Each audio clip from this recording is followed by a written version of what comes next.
Once upon a time there was a little engine called Edward. He lived in a shed with 5 other engines. They were all bigger than Edward and boasted about it. "The driver won't choose you again," they said. "He wants big, strong engines like us." Edward had not been out for a long time. He began to feel sad. Just then the driver and fireman came along to start work. The driver looked at Edward. "Why are you sad?" he asked. "Would you like to come out today?" "Yes, please," said Edward. So they lit his fire and made lots of nice steam. Then the driver pulled the lever and Edward puffed away. The others were very cross at being left behind. Away went Edward to get some coaches. So Edward came up to the coaches very, very gently, and the shunter fastened the coupling. "Thank you, Edward," said the coaches. "That was kind. We're glad you are taking us out today." Then they went to the station where the people were waiting.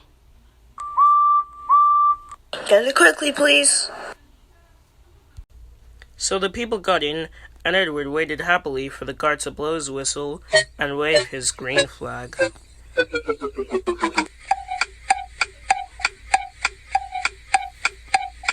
He waited and waited. There was no whistle, and there was no green flag.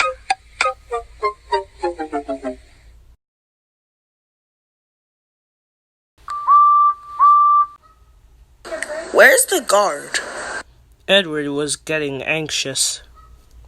The driver and fireman asked the station master, "Have you seen the guard?"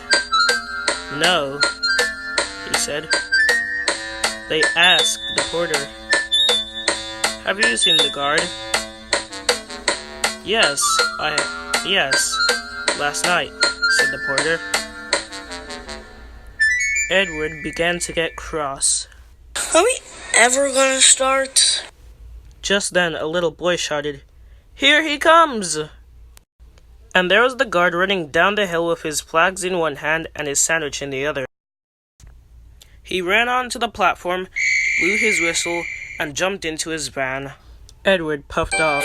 He did have a happy day. All the children ran to rave at him as he passed, and he met old friends at the stations. He worked so hard that the driver promised to take him out again the next day. "I'm going out tomorrow," he said to the other engines that night in the shed. "What do you think about that?" But he didn't hear what they thought, for he was so tired and happy that he fell asleep at once.